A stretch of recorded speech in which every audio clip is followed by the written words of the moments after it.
Welcome to another episode of Sons of Thunder. Sean, I'm looking forward to this episode. It's going to be good. I'm liking what we're going to be talking about. It's going to be fun, right? I think it's going to be fun, and I think it's going to be interesting. Yeah, so we're going to be talking about the Olympics, and some people don't watch the Olympics, others do. So this is kind of like a recap after it finished, right? And and there's all kind of weirdness and stupidity and hilariousness that went on during this Olympics, which we're going to talk about. Yeah, and that's why it's good, because the whole world, whether you watch it or not, is going to be in on it. So the first picture we got here, it's a list of the quote-unquote sports. A good amount of them are sports, but some I wouldn't consider a sport. Well, I don't know.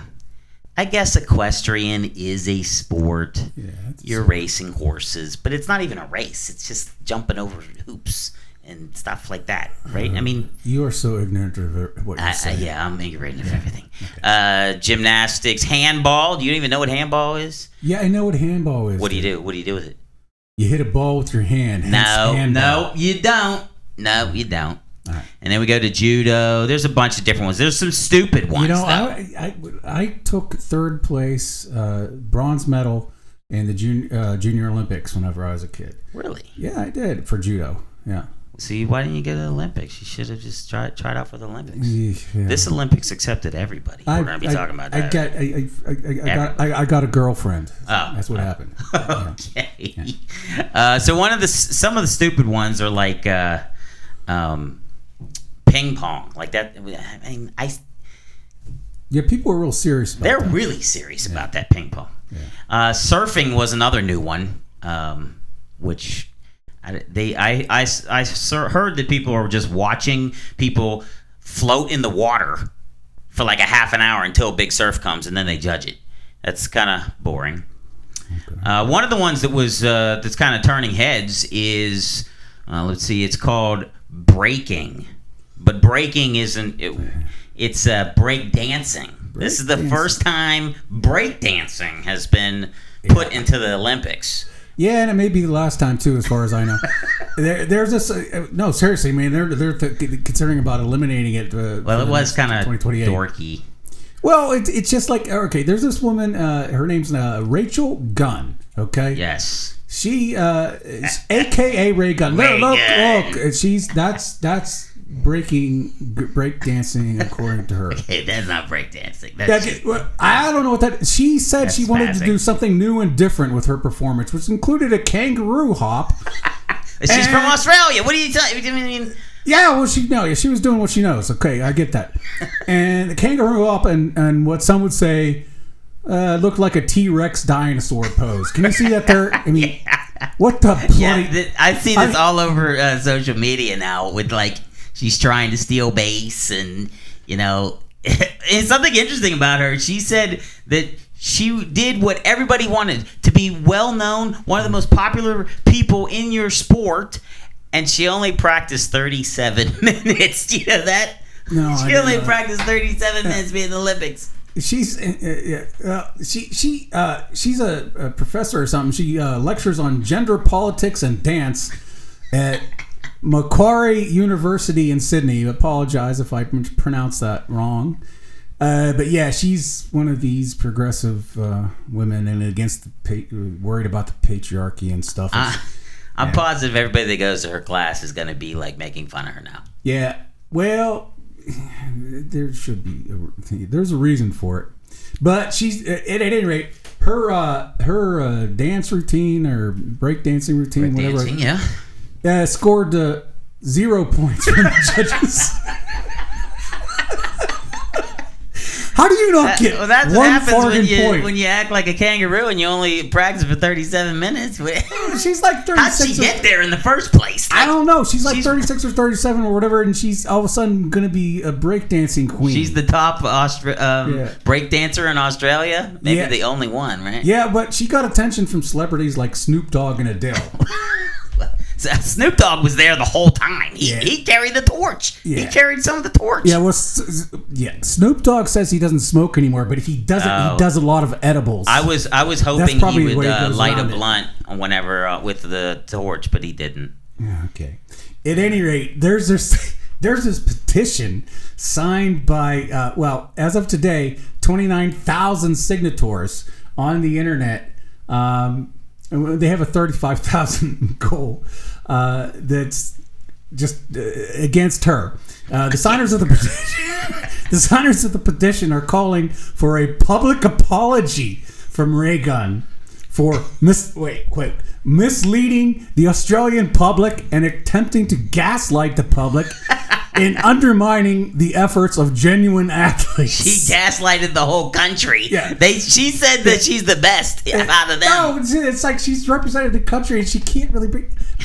It also goes on and says, we also call for a full investigation into the selection process, an audit of Dr. Gunn's business dealings, and a global public apology to the breakdancing community.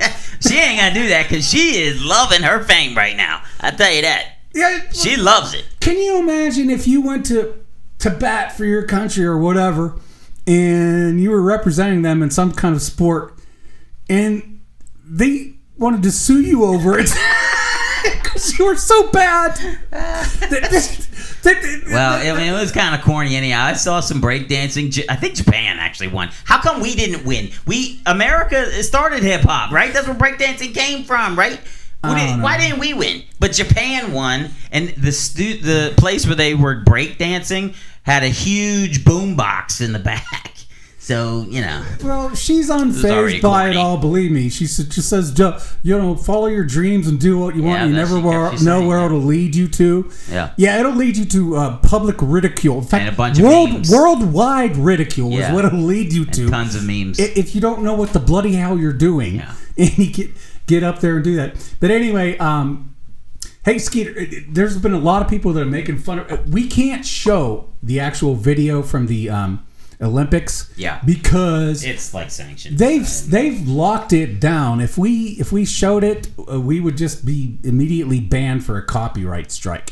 So the best thing I can do is show what some TikTok viewers thought her routine looked like. If you could roll that for us, video one, Skeeter. Now, Jack, there are so many online who are now doing spoofs of Reagan. She really has become an international phenomenon. Adele's mentioned her on stage. Every publication from NBC to BBC is reporting on her. The world is going to think Australians can't dance. I mean, that's what I'm worried about, because they're all making fun of us. Who could blame them? I do not believe... First, can I just say that anybody who uses the word musicality in an interview and then talking about their skill in the way... I mean, she's got tickets on herself. She genuinely thinks that she is all there, that she's a great break dancer. Yeah, that's great. I love the person who puts her head down and just moves, shifts their head. She did the sprinkler, too. During her... is that part? She did this. The cold hard sprinkler, right? Yeah, and the annoying thing about her is she actually thinks she's like the best. But I think the judges told her you're zero, right? She didn't get any points. Yeah, I don't think it affected her any, though. I really still think she's... Well, in her mind, she's famous. And she is famous, so it's not a facade. So she is famous, just I don't think the way that Australia wanted her to be. Well, definitely not. That was freaking hilarious, man. Well, as we move forward through the Olympics, we come through different highlights. One of the bigger ones before Reagan got popular was this guy over here, Yusuf Dikic, if I'm not saying it right. He's from Turkey, and this guy is like, he's a badass. He is. He looks like a cowboy there. I know, man. And he won. He was in the shooting competition, and why he's so good and why he's all over the place. They've made like figurines out of him. They've made memes out of him. Is because he did it without a scope, without a bunch of like eyewear, without he used any open help. sights. He just went up and shot, and he got the silver. Yeah. Now the funny thing about this story is that they asked him what made you get into shooting, and his response is, "My wife took my kids away from me, and I was told I thought I should get a hobby." So his hobby is to aim and shoot. Well, that's somewhat menacing, if you ask me. I know. I mean, I hope it he's sounds not a little thinking bit of his wife when he's shooting. Yeah, it sounds a little bit scary. But he is He hit fame long before, or not long before, but before Raygun did. Man Behind the Curtain, show these other ones. So we got him as Hitman.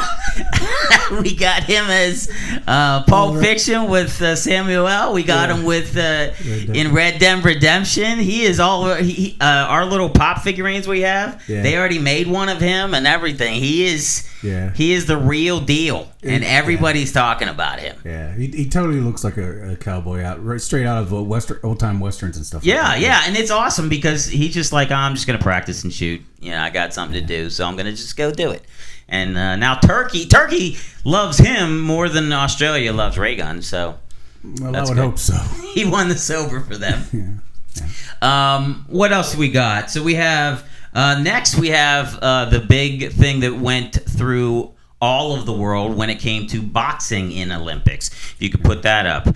So this boxer, right, the one in the blue, she was fighting for Italy. Yeah, and Italian boxer. The one on the left is an Algerian boxer by the name of Iman Khalif. Yeah, and Iman is. So I'm taking him as a man. Iman, a man. But what everybody said is, though he's not, she or he isn't really a man. She's a woman that was born with a Y chromosome. So that means that she has more testosterone than anybody else. But anyhow, why this was so big is because the Italian woman in blue, she gave up. And she's been fighting for her whole life and practicing for this. She, this woman, Khalif, and another woman of Taiwan called Lin Yu Ting. They both have XY chromosomes. Okay. Yeah. So that's basically what men have. Now, the Algerian Khalif was fighting Karina, and within 45 seconds, I mean, they swang a few punches and whatnot. As soon as she got hit in the face, she said, "Boom, it's over." Yeah, she said she gave up. Never been hit that hard in her life. She burst into tears and all this other kind of stuff. And I really feel bad for her.